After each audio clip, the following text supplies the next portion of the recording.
కానీ భయపడుతున్నది ఎవరికో అర్థం కావట్లేదు. అది తెలుసుకోవడానికే వచ్చాను. నన్నెవరు భయపడలేదు. అర్జెంట్ పని మీద ఊరు వెళ్తున్నాను అంతే. అబద్ధం చెప్పకు. నేను అన్నీ గమనించాను. నీకున్న సమస్యని చెప్పుకోవడానికి మా మావయ్య దగ్గరకొచ్చావు.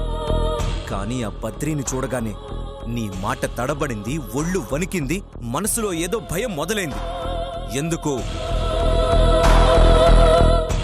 అతన్ని చూడగానే అలా అయిపోయా?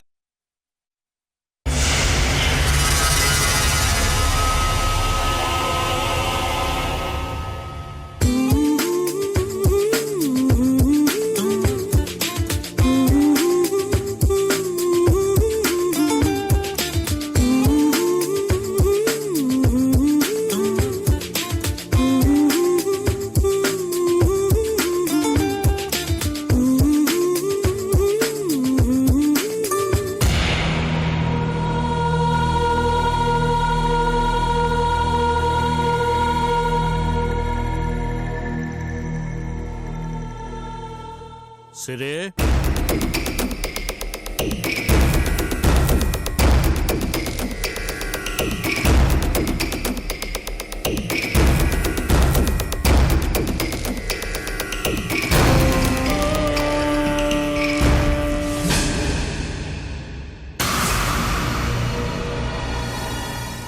సంతోషమా?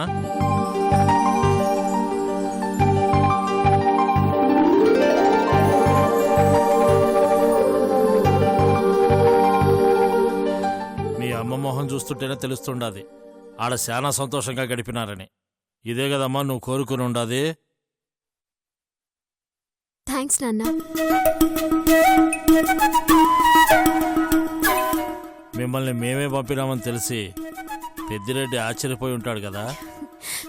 ఆశ్చర్యపోవడం కాదు నాన్న, అసలు నమ్మలేదు. మేం వెళ్ళినందుకు వాళ్ళంతా ఎంత పొంగిపోయారో తెలుసా?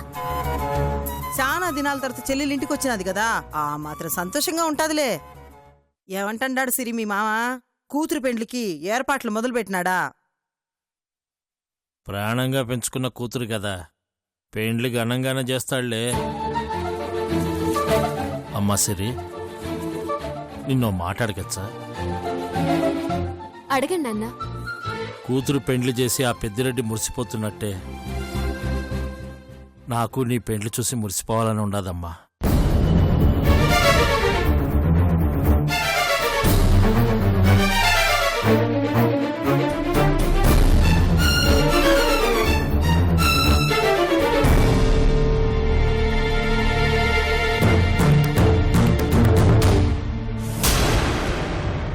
మీరు మారారని నమ్మకం కలిగాకే పెళ్లి చేసుకుంటానని చెప్పాను కదా నాన్న. నువ్వు చెప్పినట్టు మేం మారిపోయాం కదమ్మా.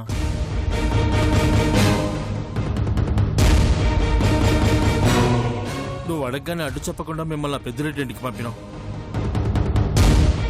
అంటే మరి మేము మారినట్టే కదా. ఈ మాత్రానికే మారిపోయారని ఎలా అనుకోమంటారు నాన్న?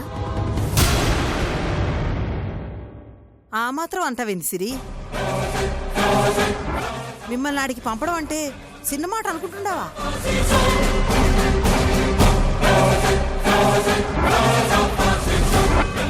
ఆడి పేరెత్తితేనే మేం పగతో రగిలిపోతాం.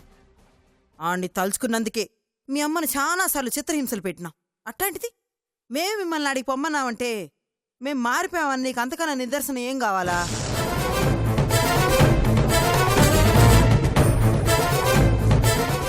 అక్కడే నాకు కొంచెం డౌట్గా ఉందత్తా.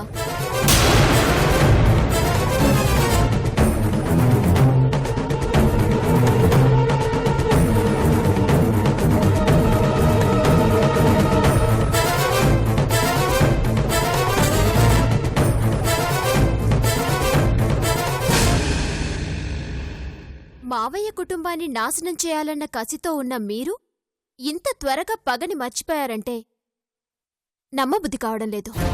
నువ్వు చెప్పినట్టుగానే అన్నీ చేస్తున్నాం కదా, ఇంకా ఎందుకు నమ్మట్లేదు? ఏమో, నన్ను నమ్మించడానికే నేను చెప్పినట్టు వింటున్నారేమో. ఇట్లాంటి అనుమానాలే ఉంటే మా మీద నీకెప్పటికీ నమ్మకం కలగదు సిరి. నాకు నమ్మకం కలిగినప్పుడే పెళ్లికి సిద్ధపడతానని నీకు చెప్పాను కదత్తా. చాలా తెలివిగా మాట్లాడుతున్నావు సిరి. పెళ్లి మ్యాటర్ దాటేయడానికి నీకు నమ్మకం కలగలేదని చెప్పి తప్పించుకుంటున్నావు. మాటిచ్చి తప్పడం నాకు అలవాట్లేదు. మరెందుకు మేము మారామని ఒప్పుకోవడం లేదు? మనస్ఫూర్తిగా చెప్పు, నీకు మాటిచ్చినప్పటి నుంచి మా వల్ల ఎవరైనా ఇబ్బంది పడ్డారా? మీకు ఇష్టం లేని పని మేము ఏదైనా చేశామా?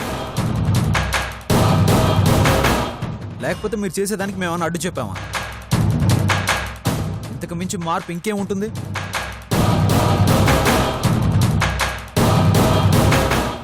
అమ్మా సిరి, నీకిష్టం లేకపోయినా బలవంతంగా పెండ్లి చేయాల్సిన అవసరం నాకు లేదమ్మా. అట్లాంటి ఆలోచనుంటే నువ్వు పెట్టిన షరతుకు ఒప్పుకునేవాణ్ణి కాదు. ఈ పాటికి అల్లుడి చేత నీ మెళ్ళో తాళి కట్టించుండేవాణ్ణి.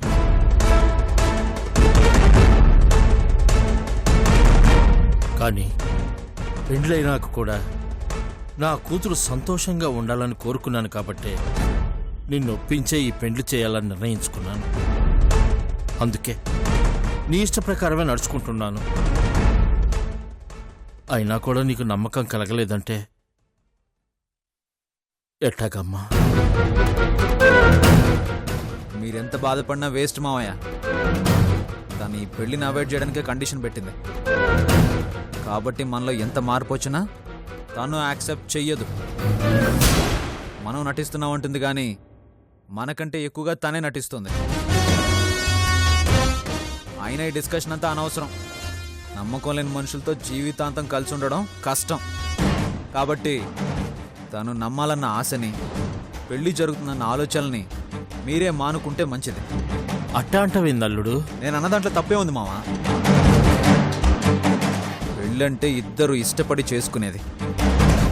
ఏ ఒక్కరు సరిగా లేకపోయినా జీవితాంతం ఇద్దరు నరకం అనుభవించాల్సి వస్తుంది. అదంతా అవసరమా? తను ఎలాగో పెళ్లి కొప్పుకోదని అర్థమైంది. ఇంకేంటి మావా? నిశ్చితార్థానికి ఏర్పాటు చేయండి నాన్న. సరే.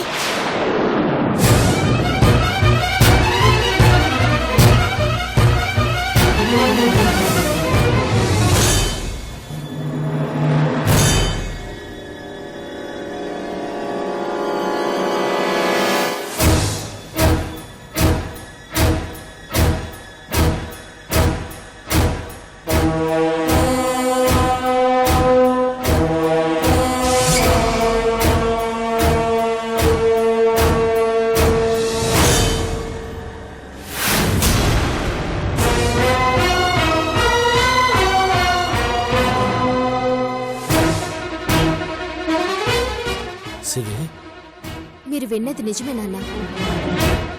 నా ఇష్ట ప్రకారమే చెప్తున్నాను. నిశ్చితార్థానికి నేను సిద్ధమే.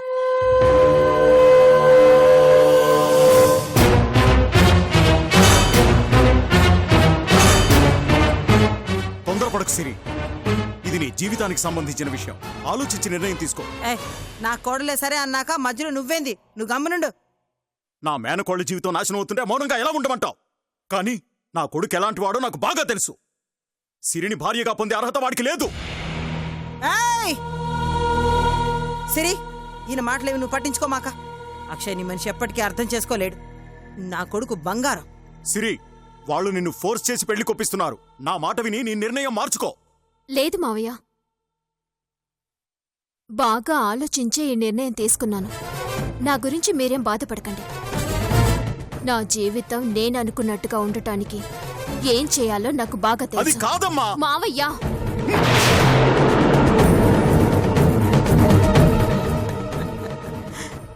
బంగారు తల్లి.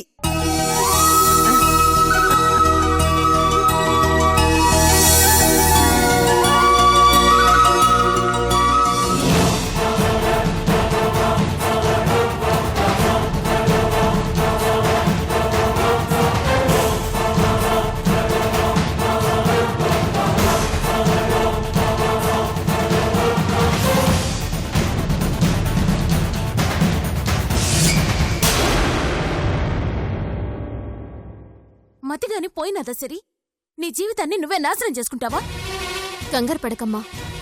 నిశ్చితార్థం జరగదు అని నువ్వనుకుంటుండావు. కానీ మీ అత్త మామూలుది కాదు. ఏదో ఒకటి చేసి నిన్ను తన కోడల్ని చేసుకుంటాది. అంత దూరం వెళ్ళనివ్వనమ్మా.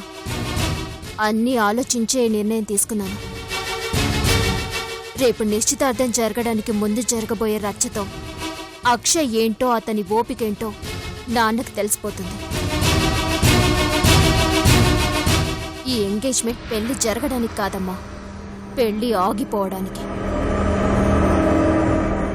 అమ్మా, మనోహర్ మావయ్య ఎక్కడా? ఆ నువ్వు తీసుకున్న నిర్ణయానికి మతి చెల్లించి యాడికో పోయినాడు. అమ్మా, నీకన్నీ తొందరే. నేను చెప్పేది పూర్తిగా విను. ఏం చెప్తావే నువ్వు? ఏం చెబుతావు? మళ్ళీ ఏదో ప్లాను అంటావు, మమ్మల్ని నీ మాటే వినాలి అంటావు. ఇట్లా ఎంతకాలం సిరి? దీన్ని అడ్డుకోకపోతే ఏదో ఒక రోజు నీ బతుకు ఆ ఇంద్రాన్ని కాళ్ళ కడిగిపోతాది. అబ్బా అమ్మా, నువ్వు కన్ఫ్యూజన్ అయి నన్ను కన్ఫ్యూజన్లో పెట్టకు. నేను చెప్పేది జాగ్రత్తగా విను. చెప్పు. రేపు నిశ్చితార్థంలో నువ్వు, నాన్న, అత్తయ్య, మావయ్య ఇద్దరు పీటల మీద కూర్చోవాలి కదా. కూర్చోవాలి. అయితే అప్పుడు మొదలవుతుంది అసలు కథ. నువ్వేం చెబుతున్నావో నాకు అర్థం కావట్లేదు. అర్థమయ్యేలా చెప్తాను, వినమ్మా.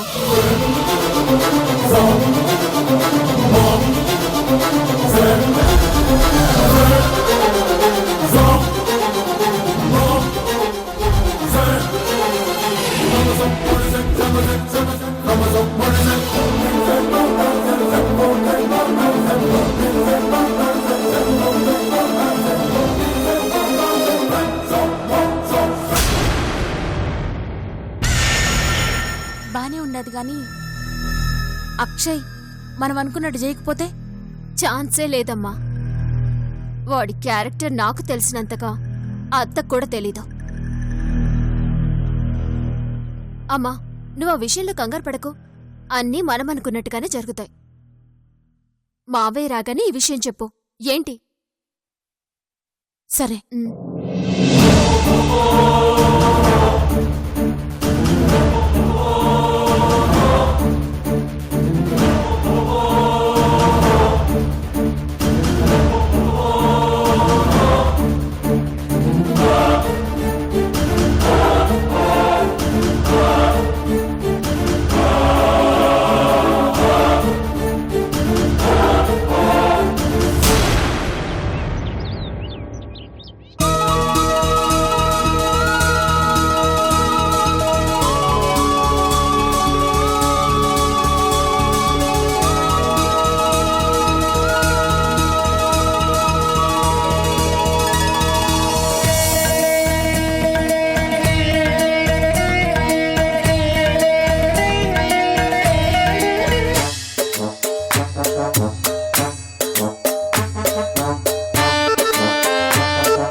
గురువుగారు 5 నిమిషాలు అయిపోతుంది. కానీ ఈ ఇంట్లో అలంకరణలు తప్ప అనుకున్న కార్యక్రమాలు ఎప్పుడు పూర్తయ్యాయి గనక. కానీ ఈసారైనా ఈ ఖర్చు కలిసి వస్తుందో లేదో. అయినా మనకెందుకు అవన్నీ, మన సంభావన మనకొస్తే చాలు. అబ్బో మనకెందుకులే. ఏంది పంతులు? అయ్యా కొండారెడ్డి గారు, నేను వచ్చేసాను. ఇక మీదే ఆలస్యం. ఏంది పంతులు ఇది? తొందరపడతా ఉండావు. వేరే ఏదైనా బేరం ఒప్పుకున్నావా ఏంది? మూడాల్లో బేరాలంటే పిచ్చి మొహమా. మీదంటే రాక్షసి జన్మ కాబట్టి ముహూర్తాలతో సంబంధాలు లేకుండా బంధాలు మూడేళ్ళని చూస్తున్నారు. కానీ అందరూ అలా ఉండరు. ఏం పంతులు, మనసులో ఏదేదో అనుకుంటా ఉన్నట్టుండావు? అబ్బే అదేం లేదమ్మా. మీ ముఖంలో తేజస్సు చూసి తేరుకోవటానికి కొంచెం టైం పట్టింది అంతే. ఇంతకీ ఎక్కడ మీ కొడుకు? ఇక్కడ. అరే అబ్బాబ్బాబ్బా, అచ్చం సోగ్గాడి చిన్న ఆయన సినిమాలో నాగార్జునలాగా ఉన్నావయ్యా. ఆపు నీ సోది. మరీ అంత పొగడాల్సిన అవసరం లేదు. నీకు సంభావన కొంచెం ఎక్కువే ఇస్తానులే, వెళ్ళు. బాగా చెప్పేవాళ్ళుడు. పంతులు, నువ్వు ఏం కోరితే అది ఇస్తాం. కానీ నా కూతురు అల్లుళ్ళ బంధం బలంగా ఉండేలా పెళ్లి ముహూర్తం పెట్టాలా? ఏంది? బలం మీ శరీరంలో తప్ప జాతకంలో ఎక్కడ ఏడ్చొచ్చింది? తప్పకుండా రండి, నేను పెడతాను కదా ముహూర్తం. ఇంతకీ అమ్మాయి ఎక్కడా?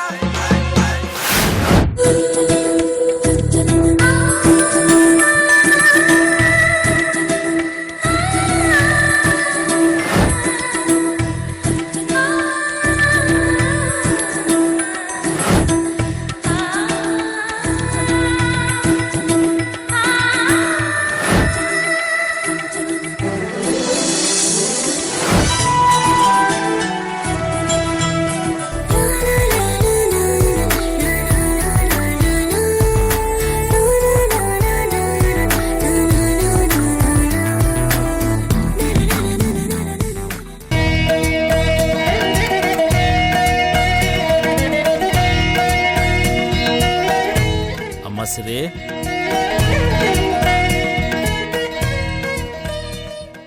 కొందన బొమ్మలా ఉండవమ్మా. పంతులు ముహూర్తం దాటిపోతుందని తొందర పెడుతున్నాడు. మనం ముహూర్తాలు చూడలేదు కదా నాన్న. ఏదో అనుకున్నా నిశ్చితార్థం జరిపిస్తున్నాం. అయినా ఈ ముహూర్తాలతో పనే ఉందిలేండి. మీరు వెళ్ళండి నాన్న, నేను 5 నిమిషాల్లో వచ్చేస్తాను. అలాగేనమ్మా. అవును, మీ అమ్మాయి ఉండదు? తన గదిలో ఉందేమో నాన్న. సరే.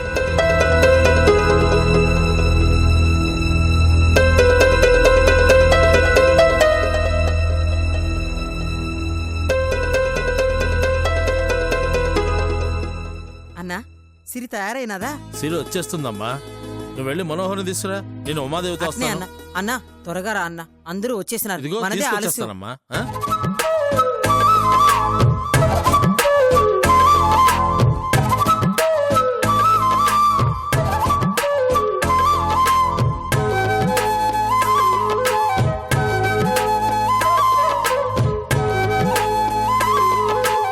బాబు, మీరు పీటల మీద కూర్చోండి, పూజ మొదలు పెడదాం. ఎవరు రాకుండా నేను కూర్చోవడం ఏంటి పంతులు? ముందు మీరు కూర్చోండి అయ్యా, పెళ్లి కూతురు వచ్చేలోపు పూజ ప్రారంభిస్తాను. కూర్చోండి. నువ్వేం పంతులు అయ్యా? ఓం శుక్లాంబరధరం విష్ణు శశివర్ణం చతుర్భుజం ప్రసన్నవదనం ధ్యాయే సర్వ విఘ్నోపశాంతయే. అగజానన పద్మార్కం గజానన మహర్నిశం అనేకదంతం భక్తానాం ఏకదంతోపాస్మహే. ఓం గణానాత్వా గణపతిం భావామహే కవిం కవీనా. పిచ్చిగాని ఎక్కినదా ఏంది? ఇంత దూరం వచ్చినాక ఈ తిరకాసింది. తిరకాసు కాదు ఇంద్రాణి, ఇది ఓ ఇద్దరి జీవితానికి సంబంధించిన విషయం. ఏయ్, ఇదేందయ్యా? సిరి ఒప్పుకున్నాక నువ్విట్టా మాట్లాడతావేంది? భయం. దేనికి? నా కొడుకు ఎలాంటి వాడో నాకు తెలుసు కాబట్టి. ఆడు మారిపోయాడు కదయ్యా. ఆడు సిరిని మనస్ఫూర్తిగా ఇష్టపడుతున్నాడు కదా. అది నీ చెల్లి ఆడిస్తున్న నాటకం. అక్షయ్ సిరిని రాసి రంపాన బట్ట నీకే ఈ పెళ్లి కొప్పుకున్నాడు. అర్థం లేకుండా మాట్లాడుకోమాదేవి. నేను సిరి కన్న తండ్రిని. అది కష్టపడే పని ఏది చేయను. అదే నిజమైతే ఈ పెళ్లి చేయడం మానేసే. ఇదేందయ్యా సమయానికి స్విచ్ పెడతా ఉండావు?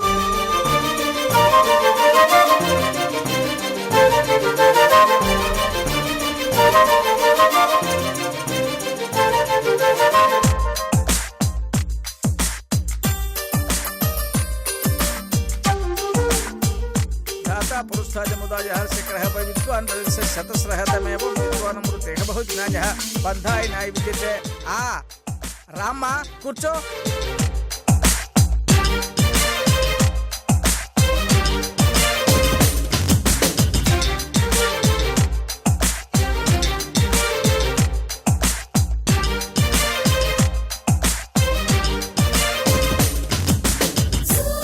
అమ్మాయి వచ్చేసింది. అమ్మా, మీరు వెళ్ళి తల్లిదండ్రులు పిలవండి. ఆ అవును, చాముండి గారు కనపడటం లేదు. కొంపదీసి కాలం చేశారా ఏమిటి? ఏ పంతులు, ఏంటా మాటలు? నానమ్మకి నడుము పట్టేసి లేవలేకపోతుంది. శుభం అశుభం. ఓం దాతా పురుషాజముదాయ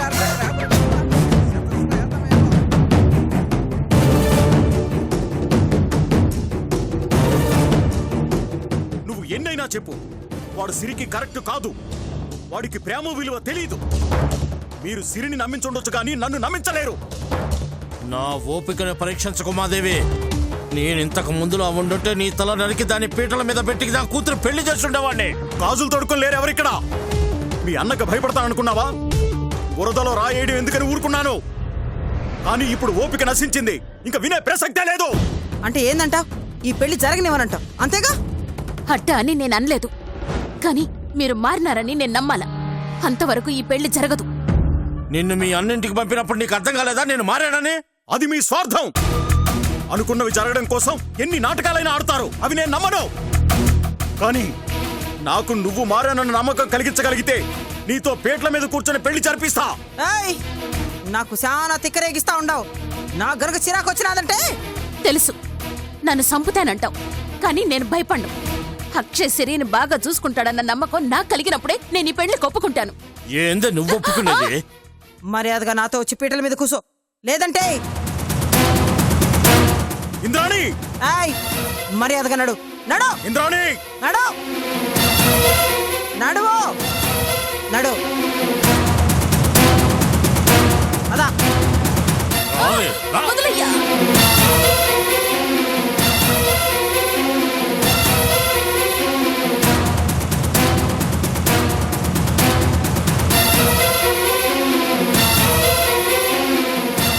నడు ఏయ్, రావే. కూర్చో కూర్చో పీటల మీద కూర్చో. కూర్చో కూర్చో. వదిలయ్యా. కూర్చో వదలరా, ఏంటిది? ఆపండి. ఏమైందత్త? ఏంటిది? నీకు నిశ్చితార్థం ఇష్టమే కదా ఇష్టమే, కానీ ఇదేంటి? హాయిగా సంతోషంగా నవ్వుతూ రావాల్సిన బియ్యంకులు ఇలా ఒకరు జుట్టు పట్టుకొని లాక్ రావడం ఏంటి? ఇంకొకరు కత్తితో భయపెట్టి తీసుకురావడం ఏంటి?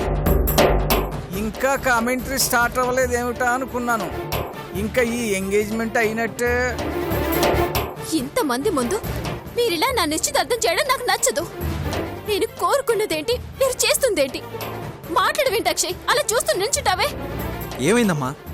మీ నాయన నిశ్చితార్థం జరిగి నీకు ఇల్లేదంటున్నాడు.